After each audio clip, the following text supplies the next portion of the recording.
Welcome to episode 61 of Pink's Picks, book recs from a sort of retired English teacher. One review that I read of today's title suggested that if you've not yet delved into speculative fiction, the Midnight Library is where you should start. I agree, however, with the caveat that you also need to be a fan of philosophical fiction and perhaps in need of a delightful diversion from your own life's daily drudgeries. Suffering from depression following the death of her mother and loss of her job, 35-year-old Nora Seed attempts suicide. While unconscious, she wakes up in a mysterious library with the librarian who, in Nora's youth, had been very kind to her. Mrs. Elm introduces Nora to a book of regrets, Nora's own.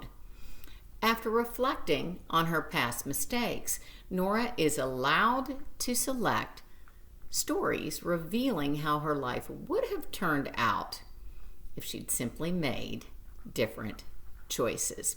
The trope is not new. Think of Jimmy Stewart in It's a Wonderful Life, Nicolas Cage in The Family Man, Gwyneth Paltrow in Sliding Doors, even Jennifer Garner in 13 Going on 30. But Haig's development of this construct is. Haig, who himself battles with mental illness, begins with a fitting epigraph by Sylvia Plath. I cannot be all the people I want and live all the lives I want. I can never train myself in all the skills I want. And why do I want? I want to live and feel all the shades, tones, and variations of mental and physical experience possible in my life. With the aid of Mrs. Elm, who advises that the straightforward is never quite what it seems, and never underestimate the big importance of small things. Nora is able to try on for size all the lives she wants, or at least thinks she does. Also assisting in her journey are hosts of philosophers, poets, and writers Nora studied in college. Schopenhauer, Rumi, Nietzsche, Laucha, Marcus Aurelius, Schrödinger, Russell.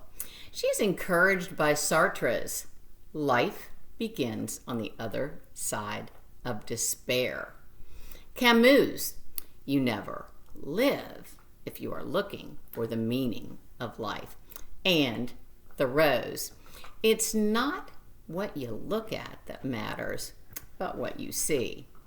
Nora is also awed by the extraordinary impact of her ordinary neighbor's words. Ash says that the more people are connected on social media, the lonelier society becomes. Everyone hates each other nowadays. They're overloaded with non-friend friends. In One Life, Nora questions, is this what fame is? A permanent, bittersweet cocktail of worship and assault? Like being slapped and kissed at the same time.